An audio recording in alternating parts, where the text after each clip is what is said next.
Bonjour, je suis Philippe Brunella, je suis le directeur du musée de la Cour d'Or et je voudrais vous parler de l'ensemble thermal de Metz, cet ensemble thermal qui a été découvert dans les années 1930. Alors il y a une petite histoire à raconter. En effet, en 1932, Marthe de Curelle, la fille de l'académicien français né à Metz François de Curelle, décide, pour honorer la mémoire de son père, d'offrir à la ville une somme considérable, 270 000 francs en 1932, c'est sans doute l'équivalent de quelques millions d'euros, pour agrandir le musée, parce que son papa était amoureux du musée, il est mort, François de Curelle, en 1928. Les travaux démarrent pour agrandir le musée et créer cette aile François de Curelle où nous nous trouvons avec cet escalier monumental typique des années 30. En 1935, les ouvriers creusent des fondations pour créer cette salle en sous-sol des thermes. Et sur quoi tombe-t-il? Eh bien, sur ces éléments. Sur ces éléments antiques qui font partie d'un vaste ensemble thermal qui occupe cet ensemble thermal l'ensemble du périmètre actuel du musée entre les 4 rues qui ceinturent le musée de la Cour d'Or.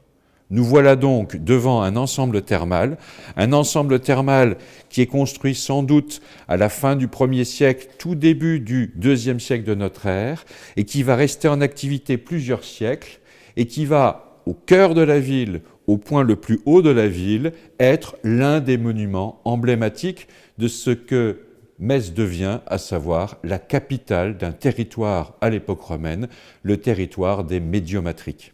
Ces vestiges qui sont mis au jour en 1935 intriguent.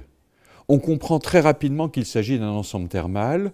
Les vestiges sont conservés, classés monument historique en 1938.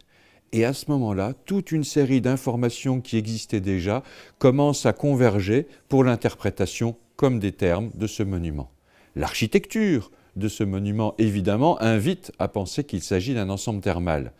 Mais il y a d'autres éléments. Et vous avez ici une inscription qui nous parle de 6 sévires Augusto, c'est-à-dire 6 magistrats de la ville, 6 personnes importantes, qui se sont réunis pour conduire les eaux à Couham jusqu'à Metz, en construisant également un nymphée, c'est-à-dire une espèce de temple avec des divinités qui honorent les eaux.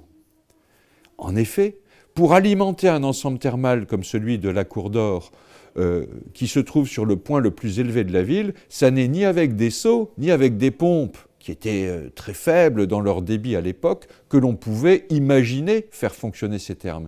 Il fallait de l'eau et des quantités d'eau énormes, de sorte qu'on construit un aqueduc qui, de Gorze à Metz, va conduire les eaux. Vous avez ici une gravure de cet aqueduc, une gravure de Claude Chastillon au XVIIe siècle, une gravure qui montre à quel point les arches qui franchissent la Moselle entre Ars-sur-Moselle et Juée-aux-Arches étaient encore bien conservées, sur 2100 mètres de longueur, au moyen d'une centaine de piles, à plus de 35 mètres au-dessus de la rivière, l'eau continuait de circuler dans une canalisation.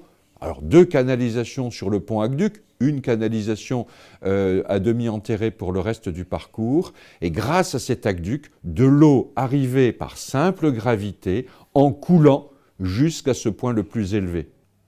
Alors, me direz-vous, ils sont fous ces Romains, pourquoi amener de l'eau au point le plus haut de la ville? Eh bien tout simplement, en alimentant cet ensemble thermal, on a un petit château d'eau, vraisemblablement ici, il n'a pas encore été découvert, et de ce petit château d'eau partait toute une série de canalisations qui pouvaient alimenter toutes les fontaines publiques de la ville, voire l'autre ensemble thermal qui se situait à l'emplacement du centre Saint-Jacques actuel, au cœur de la ville. Vous avez donc un système d'alimentation en eau qui non seulement permet aux thermes de fonctionner, mais à toute la ville d'être pourvue en eau. Et là, on voit l'une des caractéristiques du monde romain.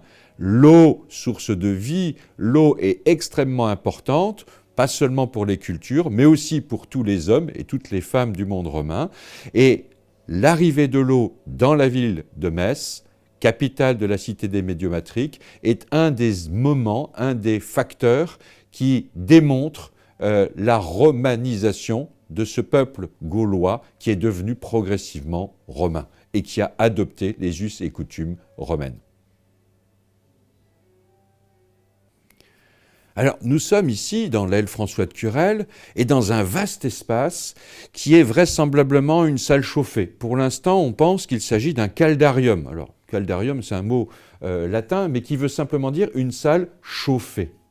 Et dans cette salle chauffée, chauffée par le sol, avec le système qu'on appelle le système de l'hypocauste, ça vient du grec, la chaleur par le dessous, en effet, on fait circuler de l'air chaud dans un sous-sol, et cet air chaud va chauffer le sol qui, à son tour, va chauffer l'air de la salle. Dans cette vaste pièce, nous avons des baignoires latérales. Et nous sommes ici en présence de l'une de ces baignoires. Alors on voit qu'elle est de belle taille, et l'on voit également que les parois de la baignoire sont décorées avec des plaques de marbre, dont quelques traces nous sont parvenues. Donc vous vous imaginez à l'époque romaine, vous êtes dans cette pièce chaude, vous enjambez simplement le rebord de la baignoire pour vous plonger dans de l'eau bien chaude.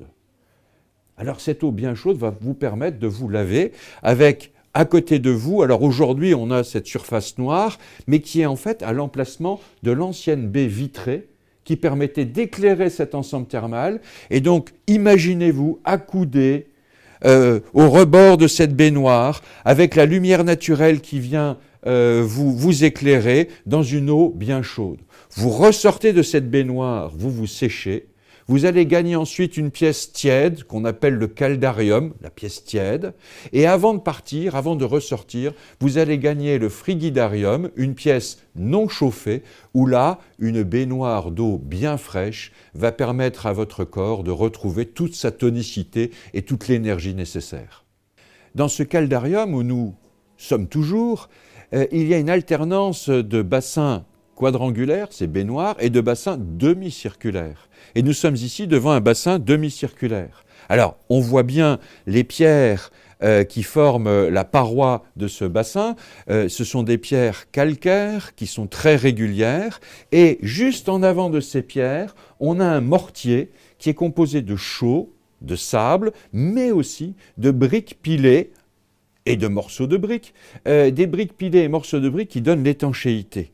Le sol du bassin, ici, malheureusement, a disparu, mais on le repère néanmoins sur ce petit fragment qui se trouve là, avec toujours le marbre qui formait la paroi et qui ornait ce bassin. Vous avez la canalisation d'arrivée de l'eau. Alors imaginez que c'est la trace d'une canalisation vraisemblablement en plomb qui alimentait ce bassin, et vous avez vraisemblablement en partie inférieure la canalisation d'évacuation des eaux. Ces bassins étaient alimentés et évidemment, il fallait évacuer les eaux usées de ce bassin. Alors voilà, nous sommes à l'époque romaine, nous sommes au IIe, au IIIe siècle de notre ère. Cet ensemble thermal, il joue un rôle considérable dans la vie des Messins. Et il joue un rôle considérable parce que c'est un lieu de rencontre, un lieu de partage et d'échange. Non seulement vous assurez dans ces termes votre hygiène corporelle, mais en plus, vous allez pouvoir discuter, échanger, parler avec tous ceux qui composent l'assemblée, l'assistance, dans le caldarium, dans le tépidarium, cette pièce tiède, dans le frigidarium, cette pièce froide. Et on peut imaginer, chers amis, plongez-vous quelques 1700 ans en arrière, 1800 ans en arrière, on peut imaginer que dans cet ensemble thermal, un certain nombre de commerçants, de marchands ont conclu des affaires.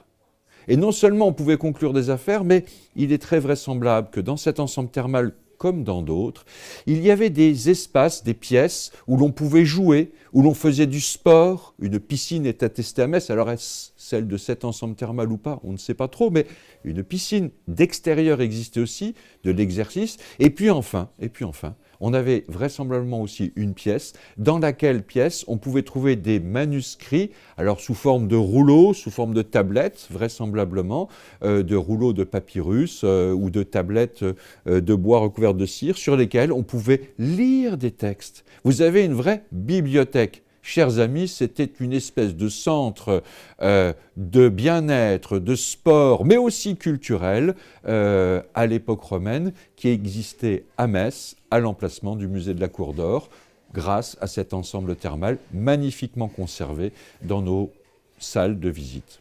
Ces vestiges des thermes sont conservés sur une hauteur considérable. et sont conservés dans tout cet îlot de façon assez extraordinaire. Cet ensemble thermal, que devient-il à la fin de l'époque romaine? On ne le sait pas trop. Ce que l'on sait, c'est que l'aqueduc, à un moment donné, en raison d'un défaut d'entretien vraisemblablement, ne permet plus d'alimenter la ville en eau. Et à ce moment-là, les thermes ne peuvent plus fonctionner. Il est probable que cet ensemble thermal, au IVe siècle, n'ait plus été utilisé comme terme. Il est très vraisemblable que cet ensemble thermal, en tout cas c'est une hypothèse, au début du VIe siècle, lorsque Metz devient la capitale d'un royaume, le royaume d'Austrasie, il est vraisemblable que l'ensemble thermal a été transformé, et l'hypothèse formulée est qu'il est transformé en palais des rois d'Austrasie. Or, chers amis, ce palais des rois d'Austrasie, nous disent les textes, s'appelait le palais de la Cour d'Or, d'où le nom du musée, musée de la Cour d'Or, par référence à cette hypothèse d'un palais des rois d'Austrasie. Et ces termes dans lesquels je vous demandais de vous plonger 1800 ans en arrière, plongez-vous un petit peu moins loin en arrière, autour du VIe siècle de notre ère, et là, chers amis, vous imaginez que l'on recevait dans ce palais, que les rois d'Austrasie recevaient dans ce palais, eh bien des ambassades du souverain pontife qui était à Rome, mais aussi des ambassades de Byzance.